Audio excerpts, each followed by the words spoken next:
बिस्मिल्लाहिर्रहमानिर्रहीम रब्बिश्रह ली सदरी व यस्सिर ली अमरी वहलुल उक़दतम मिन लिसानी यफ़क़हू क़ौली। अस्सलाम वालेकुम डियर स्टूडेंट्स, कैसे हैं आप लोग?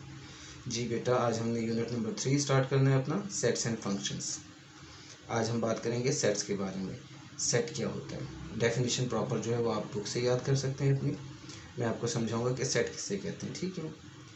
सेट आप इस तरह से कह लें कि आपने कोई भी नंबर्स को, कोई भी आप ऑब्जेक्ट्स को, अल्फ़ाबेट्स को, या आप डेज़ को, मंथ्स को एक इनक्लोज ब्रैकेट में लिख देंगे तो ये सेट बन जाएगा मैथ्स के अंदर, ठीक है। इसको हम सेट कहते हैं, यानी कि ब्रैकेट के अंदर क्लोज करके लिख देना, जैसे कि 1 2 3 4 5 6 7 8 9 10 सेट बन गया आपके पास। एक ब्रैकेट के अंदर आपने इसे लिख दिया, ये सेट है। इसी तरह से ABCD ये भी एक सेट है। संडे मंडे ट्यूसडे वेडनेसडे ये भी एक सेट है। स्पून प्लेट कप्स ये भी एक सेट है, ठीक है। अब इसमें आपने ये सेट वैसे ही जैसे आपने डिनर सेट और टी सेट के नाम सुने हुए, वो भी एक सेट ही होता है। क्यों? डिनर सेट है उसमें खाने का सारा सामान, टी सेट उसमें पीने का सारा सामान।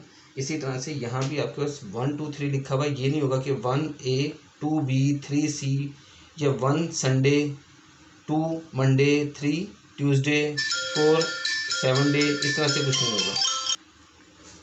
यानी सेट जो होगा क्या, एक जैसी चीज़ों को प्रॉपर तरीके से एक अरेंजमेंट में लिख देना, ये आपका सेट कहलाता है। और वो अरेंजमेंट क्या है, इनक्लोज ब्रैकेट के अंदर लिख देना, बस ये आपका सेट है, ठीक है। अब इसमें जो अंदर लिखे हुए नंबर्स होते हैं ये आपके एलिमेंट्स कहलाते हैं। इनको हम एलिमेंट्स कहते हैं, मेंबर्स भी कह सकते हैं, ऑब्जेक्ट्स भी कह सकते हैं, ठीक है। नॉर्मली हम एलिमेंट्स का लफ्ज़ यूज़ करते हैं। ये मैंने जैसे लिखा हुआ है ये सब एलिमेंट्स हैं, ठीक है। इनको एलिमेंट्स, अब यहाँ जैसे डी मैंने लिखा हुआ ना, जैसे स्पून प्लेट्स और कप्स, ये आप इस तरह से, ये मैंने स्पून प्लेट और कप्स इसमें वैसे नहीं आना चाहिए था। स्पून और प्लेट तो आपकी डिनर सेट में आ जाती हैं, लेकिन डिनर सेट कुछ ऐसी भी होती है जिसमें चाय का भी चीज़ें होती हैं, ठीक है। तो खैर ये आपके एक तरतीब इस तरह की होती है आपके पास। वो ये नहीं होगा कि दो अलग अलग टाइप की चीज़ों को मिक्स करके सेट नहीं बनता। अच्छा, ठीक है। आगे कुछ सेट के बारे में।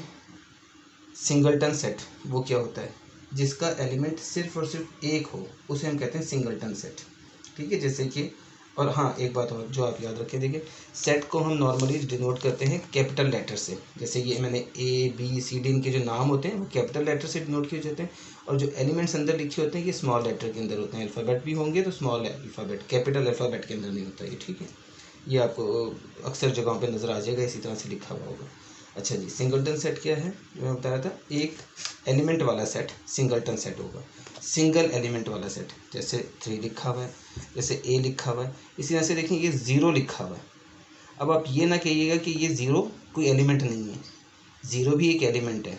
जब एक ब्रैकेट के अंदर जो चीज़ लिखी हुई है वो एलिमेंट कहलाएगी। अगर ब्रैकेट के बगैर लिखा होगा तो एलिमेंट नहीं है, या अगर खाली ब्रैकेट डाल दी जैसे कि ये, अब इसके अंदर कोई एलिमेंट नहीं है तो ये आपका एम्प्टी सेट है। तो ये एम्प्टी सेट नहीं है, ये एम्प्टी सेट है।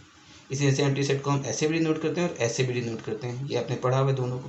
लेकिन अगर मैंने इसको लिख के यहाँ डाल दी मेरे ब्रैकेट, तो फिर ये एम्प्टी सेट नहीं रहेगा, बल्कि ये सिंगलटन सेट बन जाएगा। जैसे इसको मैं कह रहा हूँ ये सिंगलटन सेट है, इसी तरह से ये भी सिंगलटन सेट बन जाएगा, क्योंकि फिर एलिमेंट होगा कोई, ब्रैकेट के अंदर एक एलिमेंट लिखा हुआ नज़र आ रहा है, जो भी वो एलिमेंट हो, ठीक है, तो वो एलिमेंट होता ज़रूर है, उसे हम सिंगलटन सेट ही कहेंगे। एम्प्टी सेट और सिंगलटन सेट में एक फ़र्क है, जिसे आपने याद रखना है। एम्प्टी सेट को हम नल सेट भी कहते हैं और वॉइड सेट भी कहते हैं। ये इसके दो नाम और भी हैं जो हमने याद रखने, ठीक है। अब सेट को डिस्क्राइब करने के 3 तरीके हैं हमारे पास नॉर्मली। एक डिस्क्रिप्टिव फॉर्म होती है, एक टेबुलर फॉर्म होती है, और एक सेट बिल्डर नोटेशन होती है, ठीक है, यानी सेट बिल्डर मेथड। तो अब आपके पास डिस्क्रिप्टिव फॉर्म क्या चीज़ होती है, डिस्क्रिप्टिव डिस्क्राइब से लिखा हुआ लफ्ज़ है। डिस्क्राइब यानी बयान करना, यानी कि अगर हम सेट को लफ्ज़ों में बयान कर दें, वर्ड्स में बयान कर दें, तो वो डिस्क्रिप्टिव फॉर्म होती है उसकी। जैसे कि set of first 5 natural numbers, set of first 10 whole number, set of first 3 integers, set of first 5 prime numbers, कुछ भी हो सकते हैं। तो ये आपने इंग्लिश में बोला या उर्दू में, पहले 5 कुदरती अदाद का सेट, पहले 10 मुकम्मल अदाद का सेट। तो इस तरह से जो होता है ये आपका डिस्क्रिप्टिव फॉर्म है, यानी आपने मैथमेटिकली नहीं लिखा बल्कि लफ्ज़ों में बयान कर दिया, ये आपका डिस्क्रिप्टिव फॉर्म आ गई, ठीक है। अब इसी सेट को जब आप यूँ लिखेंगे मैथमेटिकली ब्रैकेट के अंदर इनक्लोज करके, तो ये आपका जो सेट है ये आपकी टेबुलर फॉर्म बन जाती है। टेबुलर फॉर्म भी इसे कहते हैं और रूस्टर फॉर्म भी इसे हम कहते हैं, ठीक है। ए इज इक्वल टू 1 2 3 4 5 6 7 8 9 10 ये जो भी है, ठीक है, वो आप लिखेंगे, ये आपकी टेबुलर फॉर्म आ जाती है। तीसरी फॉर्म होती है हमारी सेट बिल्डर नोटेशन या मेथड, वो थोड़ी सी टफ होती है, ठीक है, इसको हमें थोड़ा सीखना भी है कि इसे कैसे बोला जाता है। बेटा सबसे पहले एक इम्पॉर्टेंट बात देखें, मुझे मालूम है 9th-10th के बच्चे, हत्ता कि इंटर के भी जो स्टूडेंट्स होते हैं, उनकी ख्वाहिश ये होती है कि वो सीधा एक्सरसाइज पे आएँ, एक्सरसाइज के क्वेश्चंस करके कोई उन्हें दे दे और वो वहाँ से कॉपी कर लें या वहाँ से वो क्वेश्चन सीख लें, सिर्फ क्वेश्चंस के ऊपर उनका जो ना वो रिलाई कर रहे होते हैं। तो बेटा ये बहुत ही गलत चीज़ है, इसका बहुत ही नुकसान होता है। आप वो चीज़ सीख लेंगे, समझ भी आ जाएगी, लेकिन वो ज़्यादा देर तक आपके अंदर नहीं रहती है, आप भूल जाते हैं। इसलिए अक्सर स्टूडेंट्स की शिकायत होती है कि सर अभी तो कर लिया, लेकिन वो बाद में फिर भूल जाता है। तो बेटा जो टॉपिक आपको समझाया जाता है ना, किसी भी एक्सरसाइज से पहले जो टॉपिक समझाया जाता है, तो उसको आप लोगों को बहुत अच्छी तरह से सुनना चाहिए, समझना चाहिए, और उसको हम प्रॉपर देखते भी नहीं हैं। तो आप काइंडली इस वीडियो को एंड तक ज़रूर देखें, और जो चीज़ें आपको, जो बातें आपको बताई जा रही हैं, इनको पहले आप सीखें, समझें और याद रखें। अगर आप इनको सीखेंगे, समझेंगे और याद रखेंगे, तो डेफिनेटली आपको ये, जब भी आप जो एक्सरसाइज आप करेंगे इसके बाद, जहाँ जहाँ भी ये टॉपिक आएगा, तो वो आपको ज़्यादा बेहतर तरीके से समझ भी आएगा और वो आपको याद भी रहेगा, वो फिर आपको भूलेगा नहीं, और ये लॉन्ग टर्म के लिए होगा आपको। फिर आप इसको कहते हैं सही मायने में समझना, ठीक है। क्वेश्चन समझ लेना असल चीज़ नहीं होती है, उसकी बेस को भी आपको मालूम होना चाहिए, तभी वो आपको बात क्लियर होती है और तभी आपके जहन में रहती है अंदर तक, ठीक है। तो मेरे बच्चों ये आपने ज़रूर कर लेना है, इसका ज़रा सा ख्याल रखें तो आपको फ़ायदा होगा इसका बहुत ज़्यादा। अच्छा, ये सेट्स बिल्डर मेथड क्या होता है? जैसे लिखा हुआ ए इज इक्वल टू, सबसे पहले तो इसको पढ़ना सीखें। ये सेट के अंदर ही लिखा जाता है, इसको ऐसे लिखते हैं x such that x belongs to natural number यानी एन। एक्स लिखें, वाई लिखें, जी लिखें, जो मर्जी, लेकिन एक्स नॉर्मली लिखा जाता है। एक्स, इस लाइन को कहते हैं सच दैट एक्स बिलोंग्स, ये बिलोंग्स का मतलब है, ठीक है, टू एन नेचुरल नंबर। और ये लाइन, ये जो होता है, ये होता है एंड के लिए पढ़ा जाता है। एंड 1 लेस देन और equal to x, x less than और इक्वल टू 5। अब ये वही बात है जो मैंने पहले 2 के अंदर एग्जांपल आपको दी कि ये वो सेट है जो 1 से लेके 5 तक का है। सेट बिल्डर मेथड जो होता है, इसको हम नॉर्मली चेंज कर देते हैं टेबुलर फॉर्म के अंदर, ताकि हमें समझ में आ जाए और हम क्वेश्चन आगे कर लें। तो अब ये आपने क्या किया, ये जो लिखा हुआ उसने ये लिखा हुआ ये था कि एक्स जो कि नेचुरल नंबर को बिलोंग करता है, यानी कि जो नेचुरल नंबर से मुराद वही 1 2 3 4। अब वो कहाँ से कहाँ तक बिलोंग करता है, यानी कि उसमें कौन कौन से नंबर शामिल हैं, ये जो लिखा हुआ 1 लेस देन और इक्वल टू एक्स, इसको अगर आप उल्टा के पढ़ेंगे, एक छोटा है और बराबर है एक्स के, तो इसका दूसरा मतलब ये हुआ कि एक्स बराबर है 1 के और बड़ा है 1 से। जब हम एक्स के लिहाज से पढ़ेंगे तो ये चीज़ पलट जाएगी, एक्स बड़ा है 1 से और बराबर है 1 के, और उसके बाद में एक्स बराबर है 5 के और छोटा है 5 से, यानी कि एक्स की वैल्यू 1 से लेके 5 तक है, क्योंकि इक्वल भी दोनों में दिए हुए हैं, तो 1 इंक्लूडेड है और 5 भी इंक्लूडेड है। तो एक्स की वैल्यू कहाँ से बनी, 1 से लेके 5 तक। तो ये इसका मतलब है, इसके ऊपर हमने ज़्यादा कॉन्सेंट्रेट करनी होती है कि ये क्या लिखा हुआ है, लेकिन साथ हमें ये भी देखना है नेचुरल नंबर लिखा हुआ है या प्राइम नंबर लिखा हुआ है। अगर ये प्राइम नंबर होता पी, तो फिर 1 से 5 तक के प्राइम नंबर्स हमने देखने थे, फिर उसमें इक्वल नहीं लिखा होता। यहाँ तो इक्वल बिल्कुल नहीं होता, यहाँ हो भी सकता था क्योंकि 5 प्राइम नंबर्स हैं, तो फिर हमने लिखना था इसका आंसर 2 3 एंड 5। फिर 1 नहीं आना था, 4 नहीं आना था, क्योंकि वो प्राइम नंबर नहीं है, ठीक है। तो हमने इसको कॉन्सेंट्रेट करना है। ये आपको कौन सा दे रहा है नंबर, नेचुरल नंबर है, होल नंबर है, इंटीजर्स है या प्राइम नंबर्स हैं, ये सारे आपने सेट्स याद किए हुए हैं, ठीक है। ये जो नेचुरल नंबर के होते हैं, sets of natural number, sets of whole number, set of integers, odd numbers, even numbers, prime numbers, rational numbers, irrational number, ये सारी चीज़ें आपके पास सेट्स हैं मौजूद, जो आपने इस बुक में भी पढ़ेंगे आप और पीछे भी आपने पढ़े हुए। तो ये आपने इस तरह से सेट बिल्डर मेथड को पढ़ना होता है, ठीक है, और समझना होता है कि आपका वैल्यूज़ क्या बनेगी, क्योंकि इसको हम टेबुलर फॉर्म में लिखेंगे तब हमें आगे समझ में आएगा, फिर हम क्वेश्चन सॉल्व करेंगे, ठीक है। तो जैसे जैसे क्वेश्चन में आएगा वहाँ भी मैं आपको समझाता जाऊँगा। अच्छा, अब ये चीज़ आई थी, मैंने कहा था x belongs to N. X belongs to N का मतलब क्या है, इसे हम पढ़ते हैं बिलोंग्स टू, ठीक है ना। ये एप्सिलॉन की तरह, ई की तरह लिखा हुआ था और ये ई की तरह, ठीक है ना। इस तरह से थोड़ा सा कर्व करके हम बना लेते हैं इसको। तो ये बिलोंग्स टू होता है और ये डज नॉट बिलोंग्स टू, यानी कि नहीं। अब बिलोंग्स टू का मतलब क्या है, बिलोंग्स टू का मतलब ये है कि एक्स, यानी कि वो नंबर, एक्स से मुराद देखें ना, एक्स उसने कहा था 1 से लेके 5 तक के नंबर्स हैं, यानी कि बिलोंग्स टू का मतलब ये है कि वो नंबर जो एक्स है वो नेचुरल नंबर को बिलोंग करता है, यानी नेचुरल नंबर में से है, नेचुरल नंबर में से है, यानी नेचुरल नंबर का एलिमेंट है। अब जैसे कि अगर if A is equal to 1 2 3 लिखा हुआ है, तो मैं कहूँगा कि 1 belongs to A, 1 belongs to set A, यानी कि एक जो है वो सेट ए का मेंबर है, एक जो है सेट ए का एलिमेंट है, एक जो है सेट ए का ऑब्जेक्ट है, ठीक है। 2 बिलोंग्स टू ए, यानी 2 जो है वो ए का मेंबर है। अब मैंने लिखा 4, तो 4 तो इसका मेंबर नहीं है क्योंकि 4 सेट ए में नहीं है, तो मैं लिखूंगा 4 does not belongs to A. 7 does not belongs to A, तो इसका मतलब है कि 4 ए का मेंबर नहीं है, 7 ए का मेंबर नहीं है। तो ये बिलोंग्स टू का मतलब होता है कि ये इस सेट का मेंबर है या नहीं है, ठीक है। तो दोनों चीज़ें, लेकिन बिलोंग्स टू नॉर्मली हम इसी तरह से लिखते हैं और इसी तरह। और यहाँ बताने का मकसद ये कि एक्स जो है आपके पास वो नेचुरल नंबर के एलिमेंट्स हैं, नेचुरल नंबर को बिलोंग करता है, ठीक है। तो ये हमने इसको याद रखना है इस तरह से। अच्छा, अब आगे आते हैं हम, तो आगे एक चीज़ आती है इक्वल सेट्स, ठीक है। आगे टाइप्स इसकी आ रही हैं सेट्स की। इक्वल सेट्स कौन से होते हैं? 2 सेट्स जो आपस में बिल्कुल बराबर हों वो इक्वल होते हैं। और बराबर कैसे होंगे? कि उनके नंबर ऑफ एलिमेंट्स भी बराबर हों, यानी कि 1 2 3 एलिमेंट हैं, इसमें 1 2 3 एलिमेंट हैं, तो 3 3 एलिमेंट तो हैं, ठीक। और एलिमेंट्स जो है वो भी एक जैसे होने चाहिए, यानी कि 3 4 5, तो यहाँ भी 3 4 और 5। तरतीब बेशक आगे पीछे हो जाए, तरतीब का कोई इशू नहीं है, लेकिन एलिमेंट्स एक जैसे होने चाहिए। Sunday Monday Tuesday, Tuesday Monday Sunday एक जैसे होने चाहिए। नंबर ऑफ एलिमेंट्स भी एक जैसे होने चाहिए और वो एलिमेंट खुद भी एक जैसे होने चाहिए, तो ये इक्वल सेट्स होगा। अब इसी तरह से इक्विवेलेंट और इक्वल में एक छोटा सा फर्क है। इक्विवेलेंट कौन से होते हैं? इसमें नंबर ऑफ एलिमेंट्स एक जैसे होंगे लेकिन सेट एक जैसे नहीं होंगे, एलिमेंट खुद एक जैसे नहीं होंगे। नंबर ऑफ एलिमेंट्स इसके भी 4 हैं, इसके भी 4 हैं, लेकिन एलिमेंट अलग अलग हैं। इसका एलिमेंट 1 2 3 4 है और इसका एलिमेंट ABCD है, तो ये इक्विवेलेंट सेट बन जाएगा, ठीक है। उसके बाद बहुत इंपॉर्टेंट चीज़ आ जाती है सबसेट की। इसका इस्तेमाल भी बहुत ज़्यादा है, ये आपने छोटी क्लासेस में भी पढ़ा हुआ, ठीक है। सबसेट किससे कहते हैं? अब जैसे ए एक सेट है, ये आपको यहाँ एग्जांपल से समझ आएगा कि ए एक सेट है, बी एक सेट है। ए सेट है 1 2 3 4, बी सेट है 1 2 3 4 5 6। अब देखें ए के जितने भी एलिमेंट हैं वो सारे के सारे बी में मौजूद हैं या नहीं?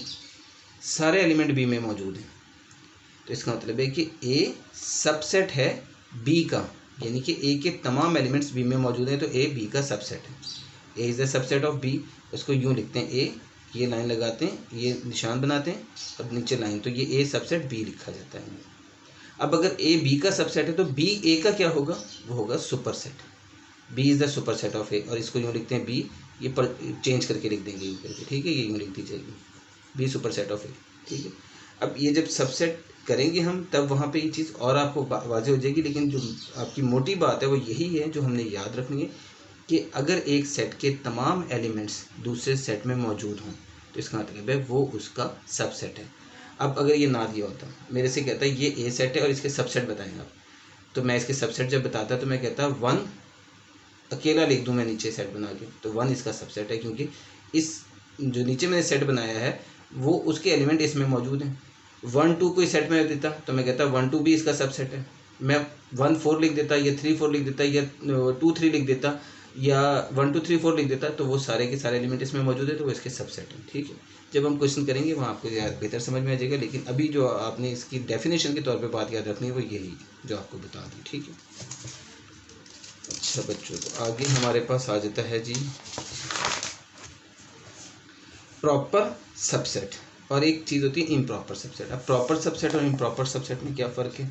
वो यही फ़र्क जो जैसे मैं अभी आपको बता रहा था वही बात। अब जैसे लिखा हुआ है A 1 2 3 और B 1 2 3 4, वही चीज़ है, ठीक है, जो मैंने अभी पीछे लिखा था।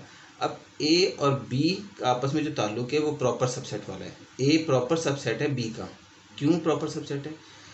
अगर आपके पास ऐसी कंडीशन, देखिए अगर यहाँ 3 भी होता, 4 तक ना होता, 3 तक होता, 1 2 3 1 2 3, तो इसका मतलब था कि A सबसेट है B का। और फिर हम यूँ भी कह सकते थे B सबसेट है A का, क्योंकि इसके भी तमाम एलिमेंट्स इसमें और इसके भी तमाम एलिमेंट्स इसमें। लेकिन अगर ऐसा हो कि एक सेट के एलिमेंट दूसरे सेट में हैं और दूसरा सेट जो उसका कम से कम एक एलिमेंट ज़्यादा हो उससे, तो फिर इसका मतलब ये कि A जो है इस B का सबसेट तो है लेकिन प्रॉपर सबसेट है। समझ रहे हैं बात को? ठीक है, सबसेट तो है लेकिन प्रॉपर, क्योंकि B का कम से कम एक एलिमेंट ज़्यादा होना चाहिए। ये जो मैंने लिखा है ये भी आपका प्रॉपर ही है, और ये जो मैंने पीछे बताया था 1 2 3 4 5 6 तक लिखा था वो भी प्रॉपर ही था, क्योंकि उसमें 2 एलिमेंट ज़्यादा थे इससे। दोनों सूरतों में प्रॉपर। लेकिन अगर ऐसा हो जाए दोनों सेट बराबर हों जैसे ये, तो अब A और B बराबर सेट तो हैं, इक्वल सेट तो हैं, लेकिन ये इम्प्रॉपर हैं।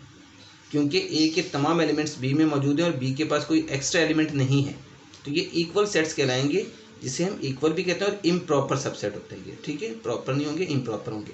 ये भी जब हम क्वेश्चन करेंगे ना तो वहाँ पे ये बात आपको ज़्यादा बेहतर समझ में आएगी, ठीक है। और लॉजिक वही है जो मैं अभी आपको बता रहा था कि जैसे इसके अगर मैं सबसेट लिखूँगा तो इसका एक सबसेट आ जाएगा 1, एक सबसेट आ जाएगा 2, एक सबसेट आ जाएगा 3, एक 1 2 आ जाएगा, एक 1 3 आ जाएगा, एक 2 3 आ जाएगा, एक 1 2 3 नहीं आएगा।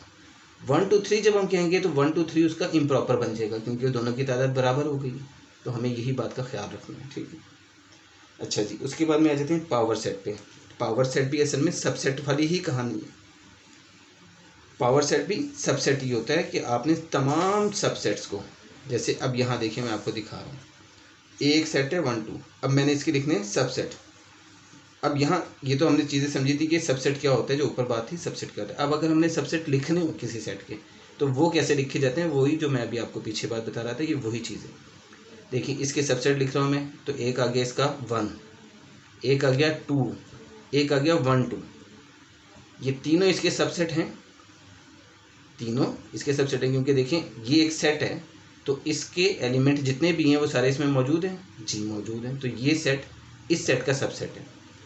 2 एक सेट आ गया, ये भी एक सेट ही है ना, जब मैंने ब्रैकेट में लिखा तो सेट है। तो अब इसके तमाम एलिमेंट इसमें मौजूद हैं, जी मौजूद हैं, तो ये भी इसका सबसेट है।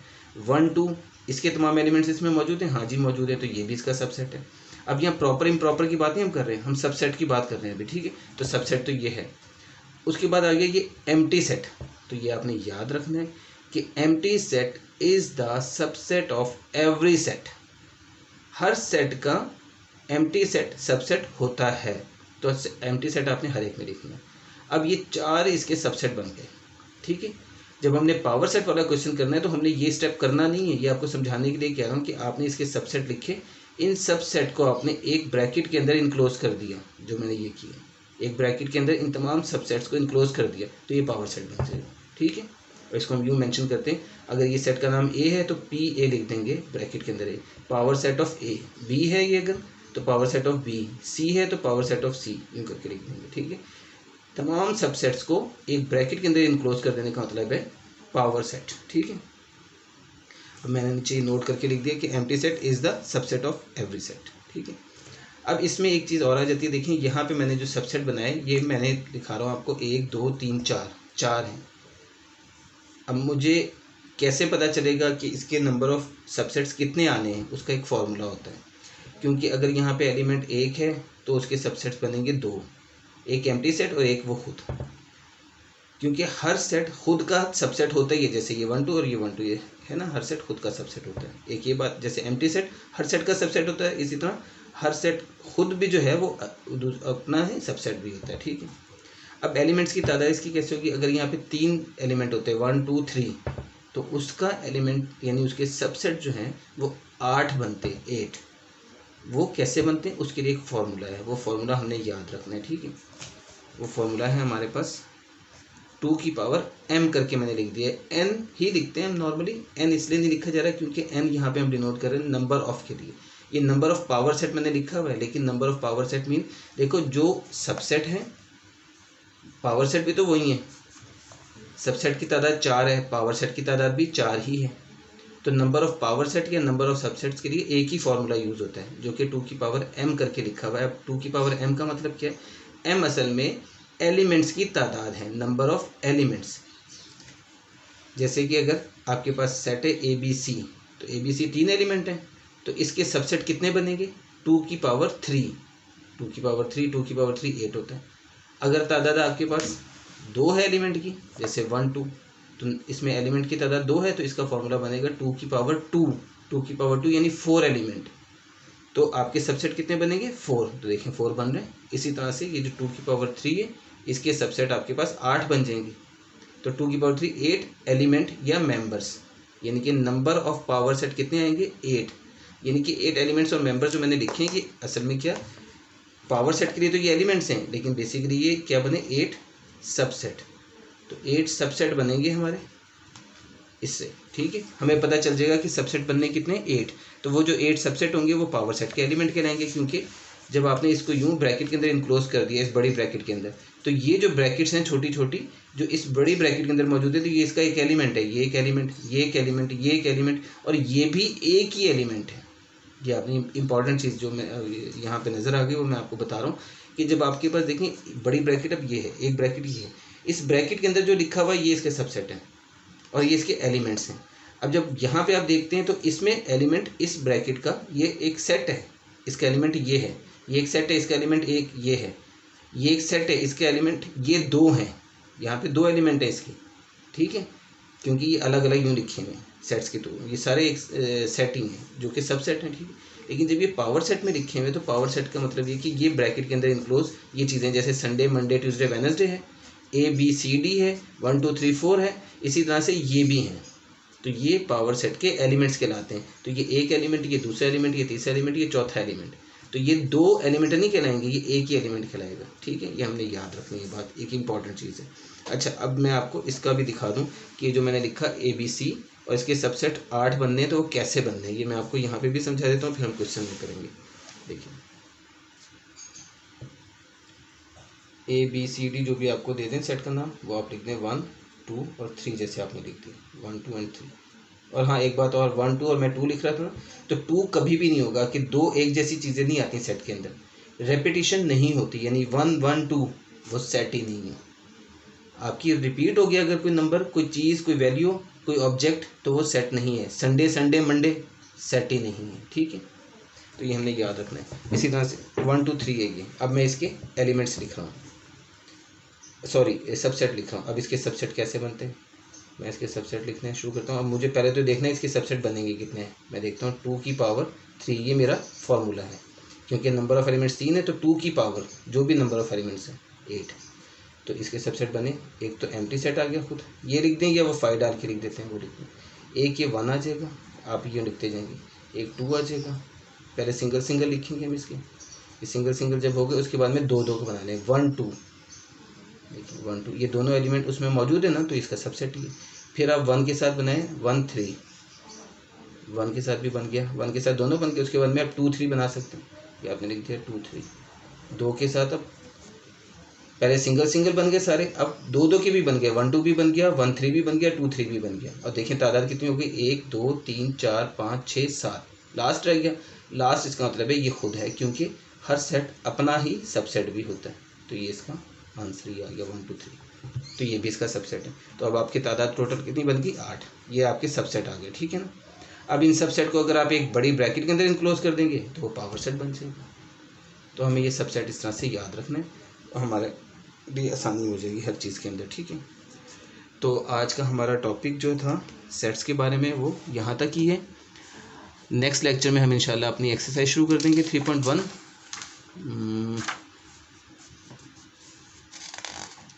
जी, इसमें यहाँ तक कि 3.1 से पहले की इंपॉर्टेंट चीज़ें सारी वो ये मैंने आपको बता दी हैं, और जो कोई छोटी मोटी चीज़ें होंगी वो हम उसमें देख लेंगे। चलें ठीक है, तो आज का लेक्चर हम यहाँ पे ख़त्म करते हैं, ठीक है। इन चीज़ों को आप अच्छी तरह से समझिएगा, देखिएगा, तो आपको आसानी हो जाएगी आगे एक्सरसाइज करने में। मुझे दीजिए इजाज़त। अल्लाह हाफिज़, अपना ख्याल रखिए बहुत सा। अल्लाह हाफिज़।